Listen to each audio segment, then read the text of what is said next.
여러분, 오늘 우리는 어린아이의 신앙에서 벗어나서 그리스도의 장성한 분량에 이르는 신앙으로 성장해 나가야 될 것입니다. 하나님은 하나님을 사랑하는 자, 곧 그 뜻대로 부르심을 입은 자들에게는 모든 것이 합력하여 선을 이룬다라고 말씀했습니다. 오늘 우리는 이 같은 주님의 약속을 확고히 믿습니다. 주님의 약속을 신실하게 믿습니다. 이 시대에 요구되는 믿음은 무엇을 하나님께 구하여서 뜻대로 받는 그런 믿음보다도 더 탁월한 믿음, 시련과 환난과 핍박 앞에서도 요동치 않는, 그리고 그 믿음을 신실하게 지켜낼 수 있는, 하나님 말씀을 지켜낼 수 있는 그러한 믿음이 요청되는 시대인 것입니다. 그러한 믿음으로 여러분이 성장해 나가시길 예수님의 이름으로 축복합니다. 오늘 본문의 말씀에 보면은 썩어져가는 구습을 뚫는 옛사람을 벗어버리라. 마치 헌 옷을, 더러워진 옷을 벗는 것처럼 단번에 벗어버리라. 오직 심령으로 새롭게 되어 의와 진리의 거룩함으로 지으심을 받은 새 사람을 입으라. 이렇게 말씀했습니다. 새 사람의 옷을 입는 것입니다. 더러워진 옷을 단번에 벗어버리고 새 옷으로 갈아입는 것을 비유로 말씀하고 있는 것이죠. 이것은 여러분, 우리가 옛 본성을 벗어버리고 그리고 성결을 입는 것을 의미하는 것입니다. 거룩한 옷을 입는 거예요. 주님의 마음이 입혀지는 것을 의미하는 것입니다. 그럴 때 우리는 하나님 앞에 온전히 헌신할 수 있고 온전히 봉사할 수 있고 주님을 위해서 우리 남은 생애를 달려갈 수 있게 될 것입니다. 시편 1편 1절에 보면 복 있는 사람은 악인의 길을 쫓지 아니하며 죄인의 길에 서지 아니하며 오만한 자의 자리에 앉지 아니하고, 이렇게 말씀하고 있어요. 복 있는 사람, 이것은 예수님의 생명으로 사는 사람, 의와 진리의 거룩함으로 지으심을 받은 새 사람을 의미하는 것입니다. 이러한 사람은 있어야 될 곳, 내가 마땅히 있어야 될 곳과 있어서는 안 될 곳을 구별할 줄 안다는 것입니다. 내가 있어서는 안 될 곳에 있어서는 안 되는 거예요. 내가 마땅히 있어야 될 곳에 있어야 되는 것이고요. 사람은 가야 될 곳과 가서는 안 될 곳이 있다는 사실을 분명히 말씀하고 있습니다. 그리고 행해야 될 것과 행해서는 안 될 것에 대한 구별을 성경은 분명히 우리에게 가르치고 있다는 것이죠. 여러분, 에베소서의 말씀은 우리에게 아주 중요한 진리를 가르쳐주고 있습니다. 에베소 4장 또 5장 6장에 보면은 교회 안에서 행할 걸음에 대해서 말씀하고 있어요. 그리스도인, 교회 신자가 된 사람들, 이런 교회 안에서 행할 걸음이 어떠한 걸음을 걸어야 되는지를 말씀해 주고 있어요. 또 사회 중에서 우리가 세상 가운데서 사회생활하면서 걸어야 될 걸음에 대해서 말씀하고 있고요. 또 가정 안에서 행할 걸음에 대해서 말씀하고 있고, 또 자기 마음속의 걸음에 대해서도 말씀하고 있다는 것입니다. 이것은 아주 중요한 진리를 우리에게 가르쳐주고 있는 것이죠.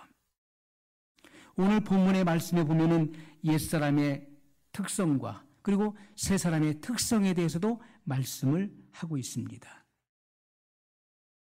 오늘 본문 이하의 말씀을 계속해서 보게 되면은 옛사람은 거짓말을 하는 자예요. 새 사람은 진실을 말하는 자. 새 사람과 옛사람은 정확하게 분리되는 것이고 구분되는 것입니다. 옛사람이 누구냐? 그것은 죄의 본성을 가지고 있으므로 옛사람은 거짓말을 하는 자. 그러나 새 사람은 진실을 말하는 자다. 옛사람은 분노를 잘 내는 자이고 새 사람은 노여움으로 인하여서 죄를 짓지 않는 자라고 말씀하고 있는 것이죠. 여러분, 사람이 감정과 그리고 자존심의 상처를 입었을 때 화를 내게 되죠. 그것은 누구나가 다 경험하는 바입니다. 그러므로 그러한 감정적인 자존심으로 인해서 화를 내게 되면 가정이 깨지고 교회가 분열됩니다. 그리고 사람과 사람 사이를 이간시킬 수 있는 것이죠. 그래서 옛사람은 분을 잘 낸다는 것입니다. 그래서 많은 문제를 야기시키는 거예요. 그러나 새사람은 분을 내어도 그것을 해가 지도록 품지 않는 것이고, 그러한 마음속에 일어나는 노여움으로 인해서 죄를 짓지 않는다. 여러분, 새사람 속에서 일어나는 이 분노는 무엇을 의미하는 것일까? 이것은 바로 의분을 말하는 것입니다. 이것은 감정이나 어떤 자존심을 말하는 게 아니에요. 새 사람 속에서 일어나는 이 분노는 의분을 말하는 것이죠. 이 세상에 돌아가는 이런 죄악을 바라보고서 그 속에서 이러한 의분이 일어나게 돼 있는 것입니다. 그러나 우리가 악에 대해서도 지나치면, 그 분노가 지나치면 죄가 될 수 있기 때문에 그것을 해가 지도록 품지 않는다. 노여움은 일어나지만은 그것으로 인해서 죄를 짓기까지 가지는 않는다는 것을 말씀하고 있습니다. 옛사람은 도적의 성질을 가지고 있어요. 그러나 새사람은 항상 은혜를 베풀고자 하는 마음을 늘 가지고 있는 것입니다. 옛사람은 누추한 말을 하지요. 누추한 말은 더러운 말을 의미하는 것입니다. 새사람은 덕을 세우는데 소용되는 선한 말을 한다라고 말씀하고 있어요. 신앙생활에 있어서 우리가 가장 조심해야 될 것이 무엇입니까? 그것은 말이라는 것이죠. 이 언어. 말은 신앙생활에 있어서 가장 중요한 것입니다. 그래서 말을 조심해야 된다는 것이죠. 그래서 바울을 통해서 너희의 말을 소금으로 고르게 하듯 하라, 이렇게 말씀하고 있어요. 우리의 언어 생활이요, 마치 소금으로 고르게 하듯 그렇게 말을 사용하라고 말씀하고 있어요. 여러분, 과거에도 이 소금은 방부제로 사용했던 것입니다. 방부제의 역할을 했어요. 이것은 썩음을 방지하는 것입니다. 그러므로 우리가 소금은 청결하게 하는 것을 의미하는 것이죠. 우리의 언어는 항상 깨끗한 언어, 그리고 생기 있고 긍정적인 언어, 다른 사람의 믿음을 세울 수 있는 언어를 사용해야 된다는 것, 그것이 바로 새 사람의 언어인 것을 말씀하고 있는 것입니다. 옛사람은 죄악의 고통의 마음을 가진 사람이에요. 죄악의 고통의 마음을 가지고 있다. 그래서 그 마음은 항상 괴롭고 답답한 것입니다. 왜요? 그 마음 속에 도끼를 품고 있기 때문에 그런 것이죠. 성경에 보면 모든 악독, 노함, 분냄, 떠드는 것, 회방하는 것, 악의가 가득하다고 말씀하고 있어요. 옛사람 안에는 이 같은 부정물들이 가득하기 때문에 그 마음은 항상 괴롭고 그리고 힘든 것입니다. 새 사람은 인자와 긍휼이 있는 자를 말하는 거예요. 인자와 긍휼의 마음을 가지고 있어요. 옛사람은 더러워진 사람을 의미합니다. 옛 본성과 그리고 그의 언어와 그의 행위를 통해서 그를 자신을 더럽힌 것입니다. 그러나 새 사람은 감사의 사람이에요. 성경은 우리에게 범사에 감사라고 말씀하고 있어요. 어떻게 범사에 감사합니까? 힘들고 어려운데, 먹고 살기 어려운데 어떻게 감사할 수 있나요? 실패를 경험했는데 어떻게 감사할 수 있나요? 다쳤는데 어떻게 감사할 수 있나요? 그러나 성경의 명령은 범사에 감사라고 명령하고 있습니다. 이것이 불가능한 것이고 이것이 절대 이루어질 수 없는 것이라면 하나님께서 이 같은 명령을 우리에게 왜 하신 것입니까? 그러나 이것은 능히 가능한 일이기 때문에 범사에, 매사에, 죽음의 고통을 당하는 처지 속에서도 감사를 표현하라고 말씀하고 있는 것입니다. 여러분이 지금 고질병, 중병에 걸려서 그 고통은 이루 말할 수 없고 여러분이 죽음의 그런 악조건 속에 있다 할지라도 감사를 표현할 수 있어야 돼. 그것이 진정한 신앙인 것입니다. 그렇지 못하다면은 신앙과 불신앙의 차이가 없는 것이죠. 여러분은 사망의 음침한 골짜기를 갈 때에도 하나님께 감사를 표현할 수 있어야 돼요. 낮의 해와 밤의 달이 나를 해치 못한다고 하는 이 약속의 말씀을 분명히 믿고 확신하기 때문에 그 어떠한 상황 속에서도 두려움이 없는 것입니다. 그것이 진정한 믿음이에요. 내가 기도한 대로 그것이 이루어졌을 때는 너무나 좋고, 내가 기도한 대로 이루어지지 않고 그것이 오히려 반대로 이루어졌을 때, 그때는 실망한다면 그것은 진정한 믿음이 될 수 없는 것입니다. 그것은 어린아이의 신앙에 불과한 것이죠. 내가 구한 대로 하나님께서 이루어지기를 우리는 바라지만은, 그러나 우리가 실제로 우리 삶 속에서 내가 기도한 대로만 다 이루어졌습니까? 그렇지가 않은 것입니다. 분명히 예수님의 이름으로 아버지 앞에 간구했는데, 내가 기도했는데 기도하면 더 나아져야 되고 더 좋아져야 되고 문제가 해결돼야 되는데 오히려 문제는 더욱더 가중되어지고 문제는 더 어려워지고, 그리고 오히려 그 반대 방향으로 문제가 이루어졌을 때 많은 이들은 실망합니다. 그것은 진정한 믿음이 될 수 없는 것입니다. 하나님은 그분을 사랑하는 모든 자에게 합력하여 선을 이루게 하시는 분이십니다. 모든 것이 합력하여 선을 이루게 하신다. 하나님의 때, 하나님의 시간에 모든 것이 합력하여 선을 이루게 하신다는 거예요. 모든 환경도, 사람도, 시간도, 시점도 모든 것이 합력하여 결국 하나님의 의를 이루게 하시는 것입니다. 그러한 신실하신 하나님을 믿는 사람들은 내가 기도한 것과 정반대로 일이 이루어졌다 할지라도 하나님께 감사할 수 있는 거예요. 왜요? 하나님의 신실하심을 믿기 때문에. 어떠한 상황이 닥친다 할지라도, 지금보다도 10배, 100배나 더 어려운 상황이 닥친다 할지라도 그런 상황 앞에 주저앉는 신앙이 아니라 하나님의 감사를 표현하고 모든 것이 합력하여 선을 이루게 하시는 그 신실하신 하나님을 찬양하는 그런 믿음의 사람이 될 수 있어야 되는 것입니다.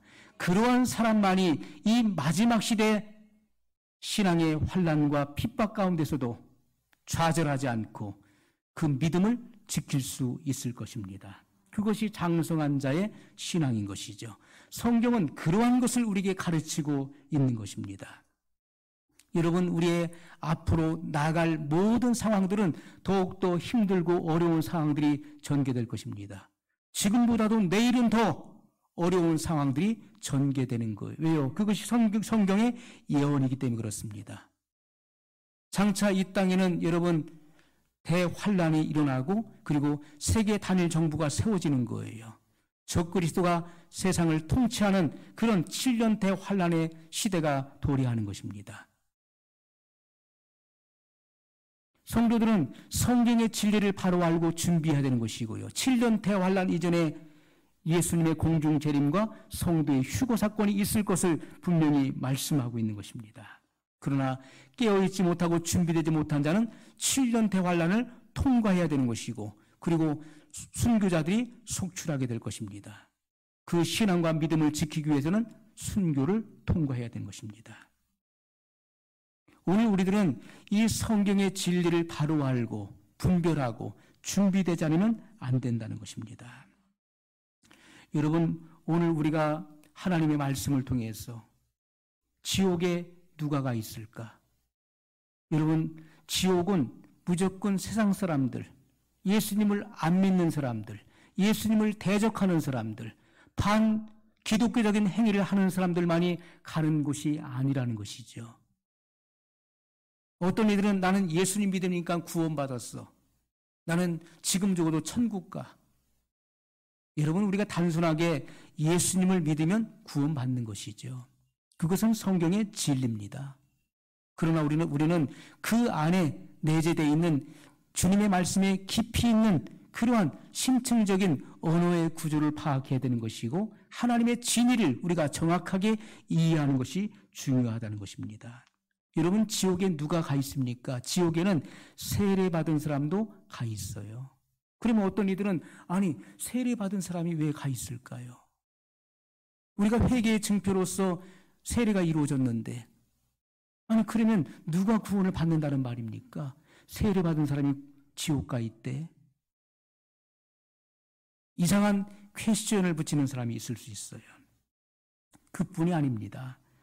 지옥에는요, 성찬에 참여한 사람도 가 있어요. 이 땅에 살아있는 동안에 교회를 출석하면서 성찬식을 참여한 사람도 지옥 가 있어요. 누가복음 13장 26절 27절에 보면 그때 너희가 말하되 우리는 주 앞에서 먹고 마셨으며 주는 또한 우리 길거리에서 가르쳤나이다. 저가 너에게 일러 가로되 나는 너희가 어디로서 왔는지 알지 못하노라. 행악하는 모든 자들아 나를 떠나가라 하리라. 예수님께서 직접 하신 말씀이에요. 주님의 심판대 앞에 선 자들이 주님 앞에 뭐라고 합니까? 우리는 주 앞에서 먹고 마셨습니다. 주님, 저 아시잖아요. 제 주님 앞에서 먹고 마셨지 않습니까? 이것은 먹고 마셨다는 것은 성만찬을 의미하는 것입니다. 성찬을 의미하는 거예요. 우리 성찬일도 함께 했습니다. 그러나 주님은 뭐라고 말씀하십니까? 나는 너희가 어디로서 왔는지 알지 못하노라. 행악하는 자들아 나를 떠나가라. 이렇게 말씀하셨어요. 여러분, 그뿐만이 아닙니다. 마태복음 7장 23절에 오면 선지자도, 복음을 전하는 자, 전도자도 지옥 가 있음을 말씀하고 있어요. 주여 주여 우리가 주의 이름으로 선지자 노릇했나이다.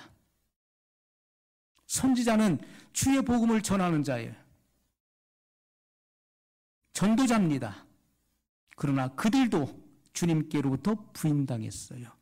불법을 행한 자들아 나는 내가 누군지 도무지 알지 못하노라. 전도자도 지옥에 가 있다는 것입니다. 주의 이름으로 선지자 노릇한 사람들, 또 병을 고치고 주의 이름으로 귀신을 쫓아내며 많은 능력을 행한 자들도 지옥에 가 있다는 사실이에요. 주여 주여 우리가 주의 이름으로 귀신을 쫓아내고 많은 능력을 행치 아니하였나이까. 마태복음 7장 22절의 말씀인 것입니다. 예수님께서는 불법을 행한 자여 나는 내가 누군지 도무지 알지 못하노라. 나는 내가 그 일을 했는지 알지 못하노라 말씀하지 않았어요. 그 일을 한 것은 사실이었기 때문에. 그들은 예수님의 이름을 빙자하여 병든 자를 고쳤고 귀신을 쫓아냈고 많은 이적을 행했습니다. 그러나 주님께로부터 부인당했다는 것이죠. 여러분, 가룟 유다를 보십시오. 가룟 유다는 세례를 받았습니다. 가룟 유다는 남에게 전도했어요. 남을 가르쳤습니다. 주님께로부터 능력을 부여받고 그는 복음 전도 현장에 나가서 병을 고쳤습니다. 귀신을 내어 쫓았어요. 많은 이적을 행했습니다. 그러나 그는 죄를 회개치 아니함으로 지옥의 자식이 된 것을 여러분은 기억해야 된다는 것이죠. 그러므로 오늘 우리들은 세례교인, 또 주의 종이라고 일컫는 이들, 그리고 병을 고치는 특별한 능력을 가졌다는 이들도 그것이 여러분을 지옥에서 구원하는 조건이 될 수 없다는 사실을 알아야 되는 것입니다. 나는 세례받았으니까 구원받았어. 나는 주의 종이니까, 나는 목회자고, 나는 전도사고, 나는 평신도 대표이기 때문에 구원받았어. 그러한 조건이 여러분들을 구원해주는 조건이 될 수 없다는 거예요. 그것이 여러분을 지옥에서 구원할 수 있는 조건이 될 수 없습니다. 다만 천국에 가는 것은 주님의 뜻을 이루는 것밖에 없습니다. 마태복음 7장 21절에 나더러 주여 주여 하는 자마다 다 천국에 들어갈 것이 아니요 천국에 다 들어갈 것이 아니요 다만 하늘에 계신 내 아버지의 뜻대로 행하는 자라야 들어가리라. 우리가 궁극적 구원을 얻는 조건은 하나님의 뜻을 알고 성경에 계시되어 있는 하나님의 뜻을 정확히 알고 그 뜻을 이루는 자, 그 뜻을 행하는 자라야 천국에 들어간다. 궁극적 구원이 완성된다는 것을 예수님은 분명히 말씀하셨다는 것입니다. 오늘날 많은 사람들이 주님의 재림에 대한 복음을 증거하면, 그 같은 복음을 들으면, 또 성결을 강조하면 듣기 싫어합니다. 마지막 시대에 여러분, 우리가 때에 맞는 양식을 먹여야 되는 것이고, 그리고 그 주님의 뜻을 알고 행해야 되는 것인데, 그래서 때에 맞는 양식을 반드시 듣고 그것을 영의 양식으로 취해야 되는 것입니다. 아무 말씀이나 그냥 전하는 것이 아니죠. 아무 말씀이나 그냥 생각나는 대로 증거하는 것이 아니라 그 시대에, 그때에 필요한 영의 양식이 있는 것입니다. 반드시 섭취해야 될 그 영의 양식을, 그 말씀을 증거해 주는 것. 그것도 복음의 표준에 맞추어서 증거해 줘야 되는 것이죠. 단순하게 예수를 믿으면 구원받는다. 불의를 행하고 있으면서, 여전히 죄를 지니고 있으면서, 죄의 삶을 살면서 난 예수님 믿으니까 구원받는다. 여러분, 그러한 복음이 어디 있습니까? 그러한 복음은 거짓된 복음인 것이죠. 나는 기도하면 하나님께서 응답해 주시니까, 내가 기도한 대로 하나님께서 얼마나 응답을 잘해 주시는지 나는 하나님과 친밀해. 그러나 그의 삶은 여전히 죄를 붙들고 있고 죄의 삶을 살고 있으면서 결국 주님께로부터 부인당하게 될 것입니다. 여러분, 주님은 죄인도 사랑하시는 분이에요. 죄인을 위해서 자기의 목숨을 버리신 분이십니다.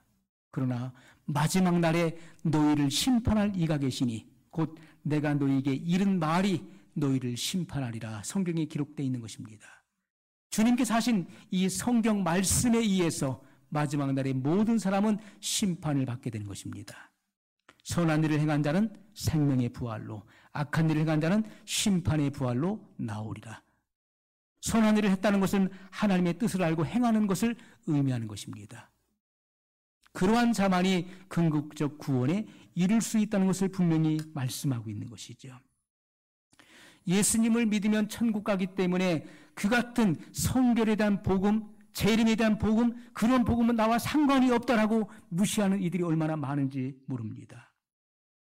여러분, 마땅히 지옥에 갈 그런 분자, 곧 죄를 확실하게 회개하고 죄의 사함을 얻어야 되는 것입니다. 예수님을 믿고 난 이후에도 짓는 그런 죄를 자백해야 되는 거예요. 만일 우리가 우리 죄를 자백하면 저는 미쁘시고 의로우사 우리 죄를 사하시며 모든 불의에서 우리를 깨끗게 하실 것이요. 요한일서 1장 9절에 명시되어 있는 말씀이에요. 우리는 우리의 감정과 기분과 어떤 내가 배운 학식을 따라 믿는 것이 아니라 성경에 기록되어 있는 이 성경 말씀에 근거한 믿음을 가져야 되는 것입니다. 성경 말씀만이 진리예요. 이 말씀에 근거해서 믿어야 되는 것이고, 성경에 기록되어 있는 하나님, 그리고 독생자 예수 그리스도를 믿음으로 우리가 구원을 얻게 되는 것입니다. 영생은 무엇입니까? 영생은 곧 유일하신 참 하나님과 그의 보내신 자 예수 그리스도를 아는 것이니이다. 성경은 그렇게 기록하고 있는 것입니다. 우리가 유일하신 참 하나님을 알고 그의 보내신 자 예수 그리스도를 우리가 알아가는 삶은 곧 영생의 삶인 것을 분명히 말씀하고 있어요. 그런 자가 결국 궁극적 구원에 도달할 수 있다는 것을 말씀하고 있는 것입니다. 여러분, 우리가 여전히 죄를 붙들고 있으면서 죄의 삶을 살고 있으면서 동시에 천국도 가려고 하고 구원도 받으려고 하는 것은 지나친 욕심인 것이죠. 그런 사람은 궁극적 구원에 도달할 수가 없는 것입니다. 그러므로 사도 바울은 두렵고 떨림으로 너희 구원을 이루라고 말씀했던 것이고, 내가 남에게 전파한 후에 도리어 버림을 받을까 두려워한다라고 기록했던 것입니다. 바울 같은 사람이, 그 같은 사람도 주님 앞에 소명을 받고 그러한 은혜를 받은 사람, 천국의 계시를 받은 사람도 내가 남에게 전파한 후에 도리어 버림을 당할까 두려워한다. 그러므로 두렵고 떨림으로 너희 구원을 이루라고 그렇게 증거했던 것입니다. 이 땅에 살아가는 모든 사람은 그 누구도 안심할 수 왜요? 우리의 대적 마귀가 이 세상의 임금으로 군림하고 있고 역사하고 있기 때문에 그 누구도 안심할 수가 없는 것입니다. 천국에 이르렀을 때, 궁극적 구원에 도달했을 때 비로소 우리는 안식할 수 있는 것입니다. 그 전에는 우리는 항상 두렵고 떨림으로 구원의 완성을 향해서 달려갈 수 있어야 돼요. 거듭남이라고 하는 것은 구원의 시작을 의미하는 것이지 구원의 완성을 말하는 것이 아닌 것입니다. 구원이 시작되는 거예요. 그래서 결국 궁극적 구원에 도달하기 위해서 우리는 끊임없이 죄와 싸워 이겨야 되는 것이고 그리고 승리하는 삶을 살아갈 수 있어야 된다는 것입니다. 여러분, 지옥은 결코 신학자들을 두려워하지 않습니다. 목회자를 두려워하지 않아요. 지옥의 불은 절대로 부흥사들을 두려워하지 않습니다. 은혜 받은 사람을 두려워하지 않습니다. 세력교인도 두려워하지 않는 거예요. 교회 장로도 두려워하지 않고 모태신앙 가진 사람도 두려워하지 않습니다. 교회에 헌신을 많이 한 사람이라고 해서 지옥은 두려워하지 않는다는 거예요. 그 사람에게 죄가 있다면은 그 사람 속에 죄만 있으면 삼키기를 마다하지 않는다는 것입니다. 지옥의 불은 죄를 가진 사람을 삼키는 것입니다. 그러므로 우리는 죄를 청산해야 되는 것입니다. 우리가 예수님을 믿음으로 말미암아 칭의를 얻어서 우리가 사람을 지었던 모든 죄가 용서받은 거예요. 그 죄의 대가로 찾아오는 그 죄의 처벌을 면제받은 것입니다. 무죄를 선고받은 거예요. 그러나 우리가 칭의를 받은 이후에도 죄를 짓지 않습니까?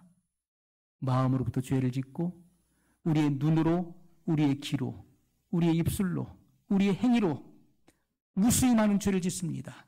그러나 죄를 지을 때마다 우리 죄를 자백함으로 죄 사함을 받아야 된다는 것이죠.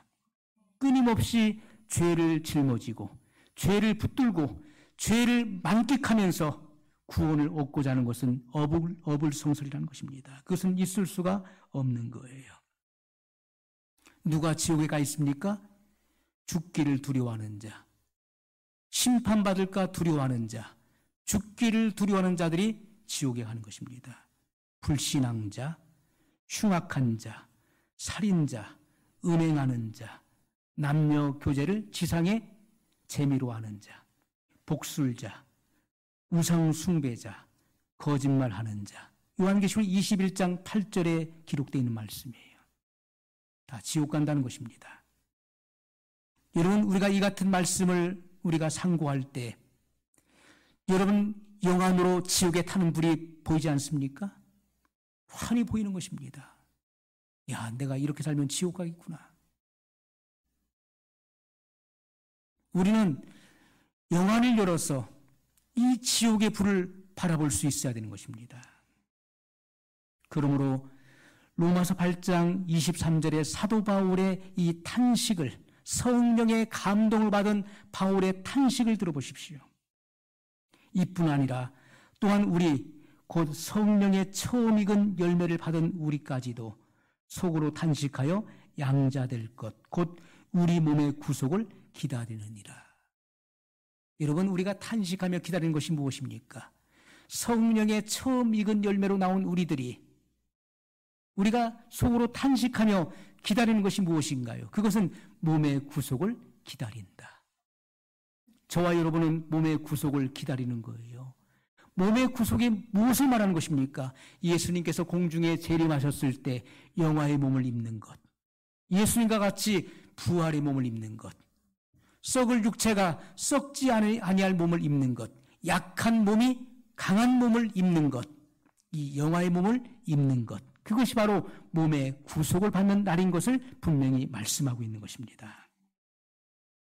성경은 이 같은 사실을 우리에게 증거하고 있고, 그렇기 때문에 우리가 이 땅에 사는 동안에 썩어져가는 구습을 주는 옛사람을 벗어버리라. 아담이 행했었던 그런 불순종을 벗어버리라. 불순종의 행위와 삶을 벗어버리라. 오직 심령으로 새롭게 되어, 이것은 심령의 청결을 말하는 것인데 성결의 은혜를 말하는 것입니다. 성령의 세례를 받음으로 심령이 청결해지는 거예요. 마음속에 도살고 있었던 죄의 근성이 태워지고 정결함을 입는 것입니다. 그래서 의와 진리의 거룩함으로 지으심을 받은 새 사람을 입는 거예요. 새로운 피조물이 되는 것입니다. 이전 것은 지나갔으니 보라 새 것이 되었도다. 성결한 사람, 죄의 근성이 없어져 버리고 죄질 생각들이 없어져 버리고 주님의 거룩한 마음이 입혀진 새 사람을 보라고 성경은 선포하고 있습니다. 여러분, 그러므로 그리스도의 재림은 성도의 신앙의 초점이 되는 것이 초점. 우리 신앙의 초점은 주님의 재림에 있는 것입니다. 그러나 오늘날 많은 사람들이 재림을 증거하지 않고 있죠. 재림에 대한 복음을 들어보지 못한 성도들도 많이 있습니다. 재림이라는 말이 성경에 나옵니까? 저에게 물어본 외지의 성도들도 있었어요. 예수님의 재림을 처음 들어봤는데 그것이 성경에 나옵니까? 라고 물어본 성도들이 있었다는 거예요. 그분들의 직분이 권사님들이었어요. 여러분, 성경에는 예수님께서 다시 오신다는 약속이, 재림에 대한 약속이 무려 365회 이상 나온다는 사실이에요. 최대 약속인 것입니다. 만물이 가장 고대하는 것입니다. 모든 만물이 탄식하며 하나님의 아들들이 나타나는 그날을 학수고대하고 있다는 거 성경은 증거하고 있어요. 재림은 성경의 중심 사상인 것입니다. 세계 최대 문제는 예수님의 재림에 있는 것입니다. 이것을 여러분, 세계 단일 정부주의자들, 딥스테이트주의자들, 일루미나티, 이들도 예수님의 재림을 알고 있는 거예요. 그래서 여러분, 사단의 그런 지령을 받아서 이 같은 세계 단일 정부를 꾀하면서 그 같은 일들을 계속해서 진행해 나가는 거 아니겠습니까? 그러므로 우리는 그리스도인들의 세계관, 그리고 인생관, 이 모든 것은 다 성경의 근거에서 나올 수 있어야 돼요. 성경에 근거한 우리의 세계관, 그리고 인생관, 이것은 다 그리스도의 재림으로 귀결된다는 것이죠. 여러분, 큰 배에 사람들을 많이 태우고 그리고 항해할 때 가장 조심해야 되는 것은 암초인 것입니다. 암초. 물속에 있는 이 암초. 배를 조종하는 사람이 만에 하나 실수가 있어서 암초에 부딪히게 되면은 그 배 안에 타고 있었던 그 무수한 생명을 물속에 희생시키고 말 것입니다. 암초에 걸려 부딪히게 되면 배가 파손되는 것이죠. 그러므로 선장의 책임은 중대한 것입니다. 아주 중요한 거예요. 선장의 잘못된 오판으로 인해서 암초에 걸려서 배가 파손되면 모든 생명이 다 죽게 되는 것입니다. 우리가 유다서 12장에 보면, 12절에 보면, 유다서 1장 12절에 보면, 저희는 기탄 없이 너희와 함께 먹으니, 이것은 애찬을 함께 먹고 그리고 성찬을 함께 먹는다는 거예요. 기탄 없이, 아무 꺼리낌 없이. 이단자들은 이러한 얼굴이 두꺼운 사람들이죠. 저희는 기탄 없이 너희와 함께 먹으니 너희 애찬의 암초요, 자기 몸만 기르는 목자요, 바람에 불려가는 물 없는 구름이요, 죽고 또 죽어 뿌리까지 뽑힌 열매 없는 가을 나무요, 이렇게 말씀하고 있어요. 자, 유다가 지금 증거하고 있는 애찬의 암초는 누구를 말합니까? 이단자들을 말하고 있는 이단자들. 마지막 시대에는 이단적인 사상을 가진 이들이 우죽순 일어납니다. 과거에도 그랬지만은 지금은 시대 말이기 때문에 이단자들이 얼마나 많이 일어나는지 알 수가 없습니다. 자, 이단자들을 가리켜서 애찬의 암초요 이렇게 말씀하고 있어요. 여러분, 우리가 초대교회의 교회 생활을 보게 되면은 그들이 모일 때 먼저 애찬을 나눴어요. 애찬을 나눈 이후에 예배를 드리고 그리고 성찬을 거행했습니다. 애찬은 각자 집에서 그러한 그 음식을 싸가지고 오는 것이죠. 그래서 그것을 풀어놓고 함께 먹고 마시는 행위를 했던 것입니다. 자, 이렇게 거짓 선지자, 이단자, 그리고 거짓 교사들은 공동체가 타고 있는 이 사랑의 배를 좌초시키거나 또는 파손시킨다는 것입니다. 이러한 사랑의 공동체, 이러한 배를 마치 파손시키는 물속에 있는 암초와 같다는 것이죠. 배를 파손시킨다. 이렇게 위험한 존재라는 것을 분명히 말씀하고 있는 것입니다. 자기 몸만 기르는 목자요.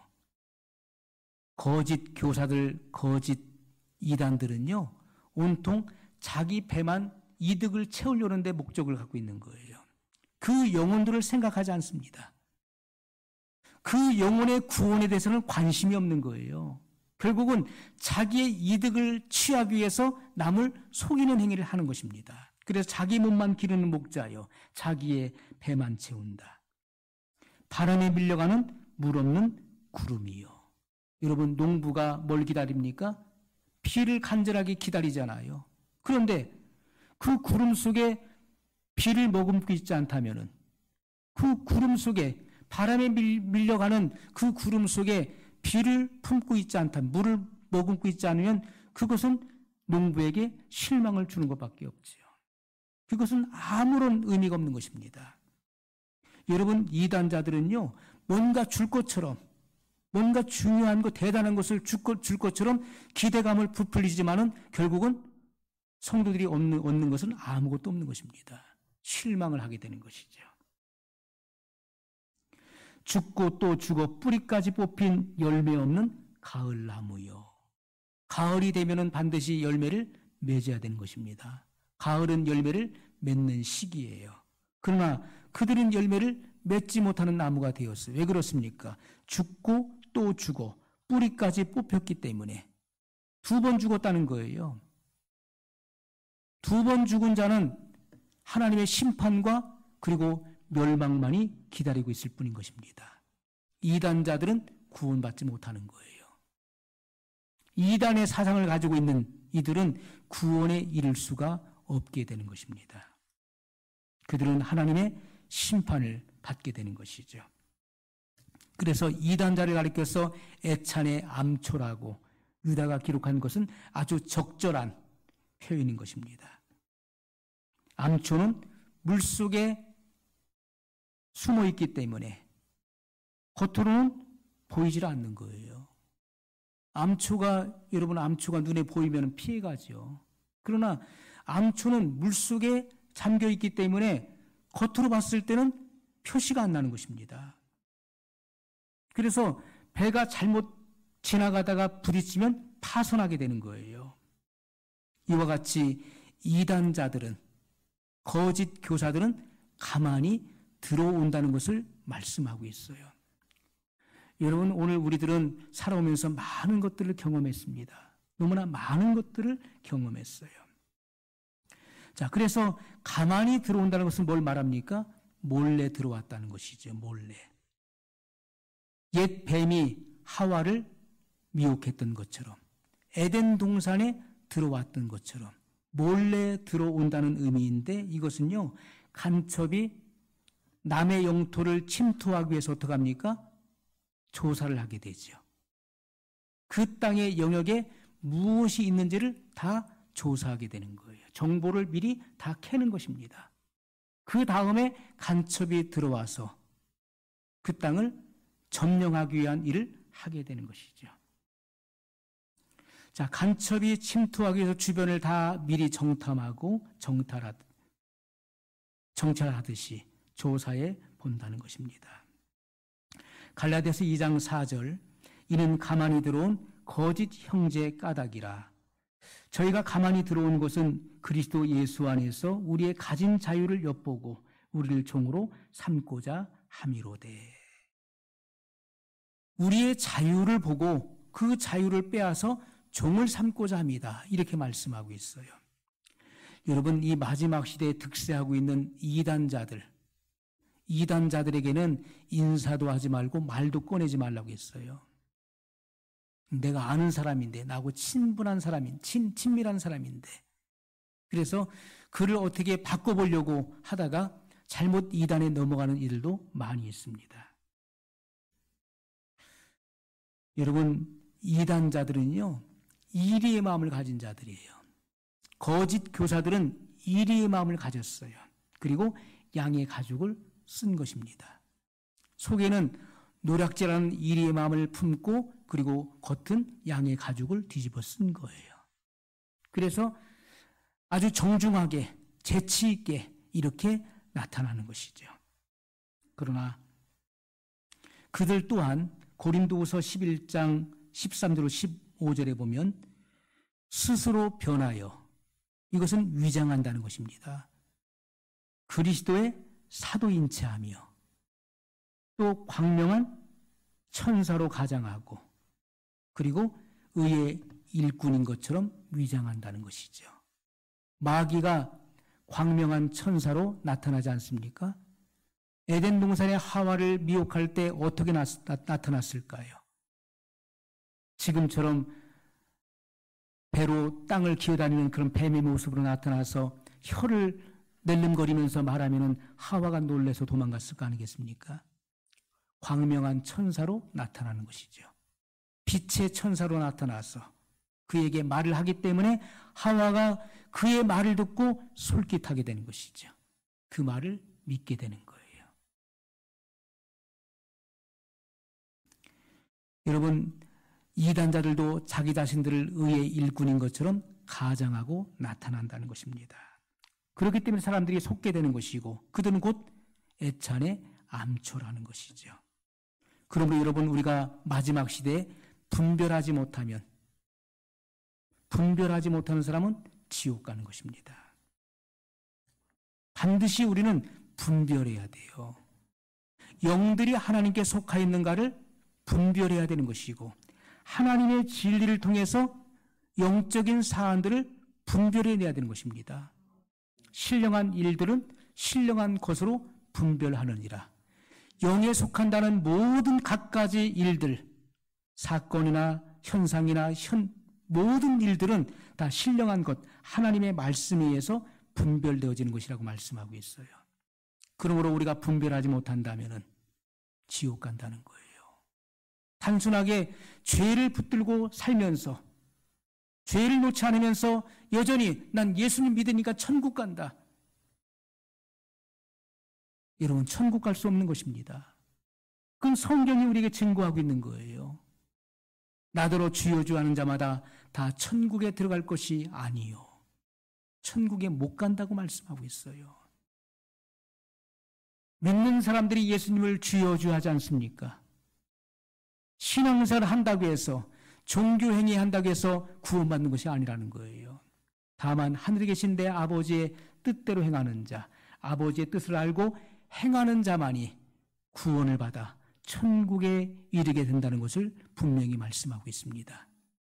여러분, 오늘 우리들은 하나님의 말씀을 통해서 경각심을 받고, 이 말씀을 통해서 우리 자신을 성찰하고, 그리고 바른 분별력을 가지고 신앙생활을 바르게 해야 될 것입니다. 오늘 말씀을 기억하면서 우리 한 목소리로 같이 기도하겠습니다. 영원하신 사랑의 하나님 아버지, 감사합니다. 하나님의 말씀은 진리이십니다. 오늘 우리들은 복음의 표준에 맞추어 신앙생활 할 수 있도록 인도해 주시옵소서.